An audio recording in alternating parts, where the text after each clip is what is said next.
사랑하는 성도 여러분, 8월 25일 금요일 아침입니다. 하나님의 오늘 와평강이 함께하기를 축복합니다. 좋아요 구독 꼭 눌러주세요. 우리 천만 성도 큐티하는 그날까지 함께 달려가도록 하겠습니다. 오늘 우리에게 주신 하나님의 말씀은 사도행전 26장 24절에서 32절까지의 말씀인데요, 우리 함께 29절의 말씀을 같이 읽도록 하겠습니다.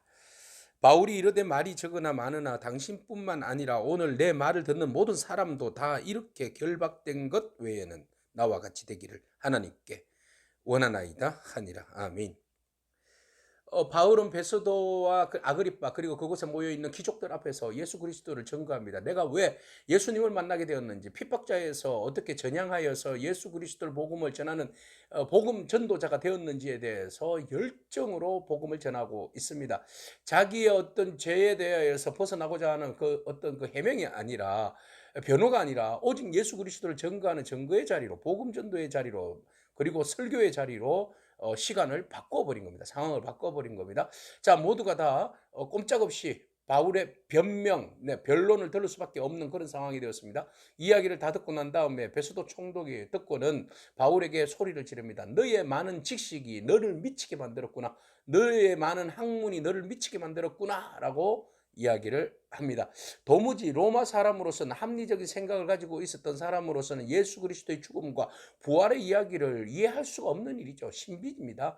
그래서 그는 복음을 전가하였음에도 불구하고 회개하고 하나님의 자녀가 되어서 하늘의 권속을, 기업을 유업으로 받으라라고 바울은 축복의 자리로 초대하였지만 베스도는 오히려 그것을 거부하게 됩니다.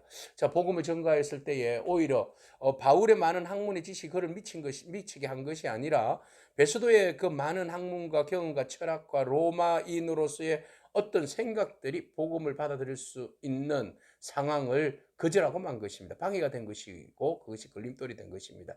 오늘 우리가 복음을 받아들이기에 걸림돌이 되는 요소들은 무엇이 있습니까? 주님의 뜻을 행하며 뜻대로 순종하는 일들에 있어서 걸림돌 되는 일들은 무엇이 있는지 우리가 돌아보기를 원합니다. 바울은 이야기합니다. 내가 미친 것이 아니다. 나는 참되고 온전한 말을 하고 있다라고 말하고 있습니다. 네, 미쳐도 내가 단단히 미친 것은 누구를 향한 미친 것? 그래요, 맞습니다. 예수 그리스도를 향한 미침입니다. 오늘 우리가 다른 사람들이 바라봤을 때 저 사람은 예수에 미쳤다, 광신도다라고 이야기하는 것이 어쩌면 당연한 칭찬입니다. 예수를 믿어도 뜨뜨무리하게 차지도 덥지도 않는 믿음으로 살아가는 그리스도인들이 얼마나 많습니까? 네, 차든지 덥든지 내가 그리스도인 것을 커밍아웃 하면서 믿음으로 내가 그리스도임을 드러내고 밝혀내는 그런 신앙적 결단들이 저와 여러분 가운데 필요하고 그렇게 살아가기를 축복합니다. 자, 바울은 이어서 이 사람이 말이 안 통하는구나, 베스도는 말을 잘 알아듣지 못하는구나 라는 생각에 아그리빠를 향하여서 이야기합니다. 아그리빠는 사실은 이제 유대 출신이잖아요. 그래서 아그리빠에게 이야기합니다. 당신은 이 모든 것들에 대해서 잘 알고 있지 않습니까? 누구보다도 잘 알고 있지 않습니까? 특히 선지자의 말들에 대해서, 글들에 대해서, 예언에 대해서 믿습니까? 라고 오히려 반문을 하게 됩니다. 선지자들의 예언의 말씀은 무엇입니까? 율법의 말씀은 무엇입니까? 메시아에 대한 하나님의 약속입니다.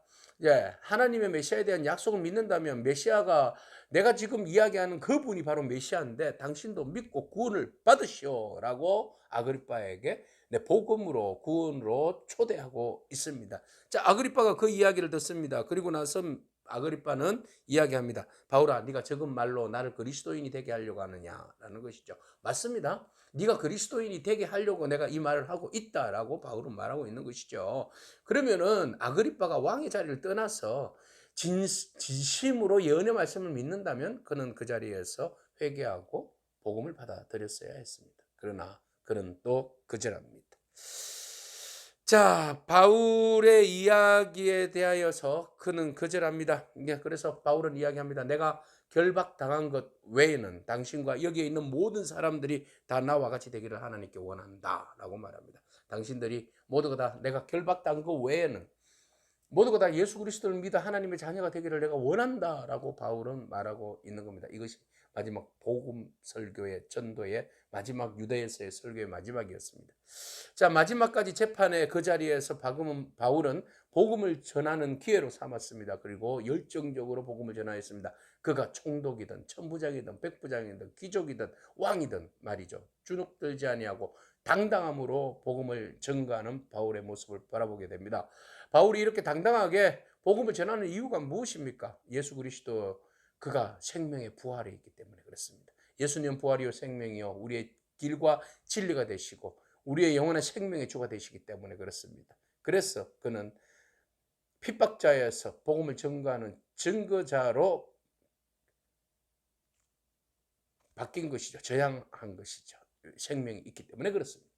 자, 이 이야기를 듣고 난 다음에 사람들이 서로 의논합니다. 의논해서 우리가 예수를 믿읍시다 라고 이야기했으면 얼마나 좋을까요? 근데 그들이 말합니다. 우리가 들어보니 이 사람은 죄가 없네.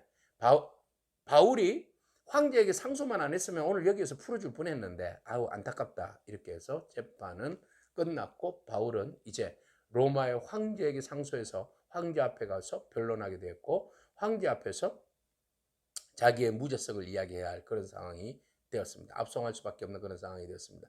그렇지만 이것은 억울한 일은 아니죠. 하나님의 계획 속에 있습니다. 하나님께서 바울을 로마에 가서도 복음을 증거해야 하리라. 여기에서 예루살렘에서 유대에서 증거하였듯이 로마에서도 증거해야 되리라 하신 그 말씀 따라서 바울을 하나님께서 모든 경비를 로마에서 다 되게 하고 호위병까지 로마에서 다 되게 하고 그렇게 해서 로마로 압송이라는 이름 가지고 오히려 바울을 무사히 로마까지 가게 하시는 하나님의 아주 섬세한 손길을 우리는 보게 됩니다.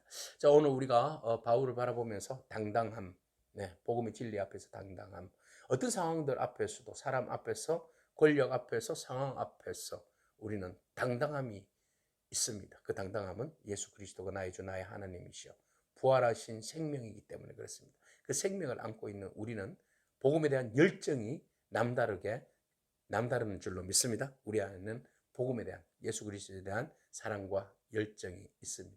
그 열정으로 오늘 저와 여러분들이 살아가기를 축복합니다. 기도하겠습니다. 주님 감사합니다. 권력 앞에서 당당하게 복음을 전하여서 그들이 예수 그리스도를 믿기를 원하였던 바울의 모습 바라봅니다. 베드로는 미쳤다고 이야기하고 또 아그리빠는 네가 작은 말로 나를 그리스도인으로 만들려고 한다고 그렇게 이야기할 정도였습니다. 바울이 그렇게 당당함이 우리 안에도 당당함으로 아버지 하나님 넘치게 도와주시옵소서. 많은 사람들이 복음으로 초대되었지만 거절하고 믿지 아니하는 모습들 바라봅니다. 세상이 참으로 험악하고 복음을 거절하는 세대이지만 하나님 그럼에도 불구하고 우리가 때를 얻든지 못 얻든지 복음을 담대하게 증거할 수 있는 믿음이 우리 안에 넘치게 하여 주옵소서. 예수님의 귀하신 이름으로 기도합니다. 아멘. 오늘도 믿음으로 승리하길 축복합니다. 아멘.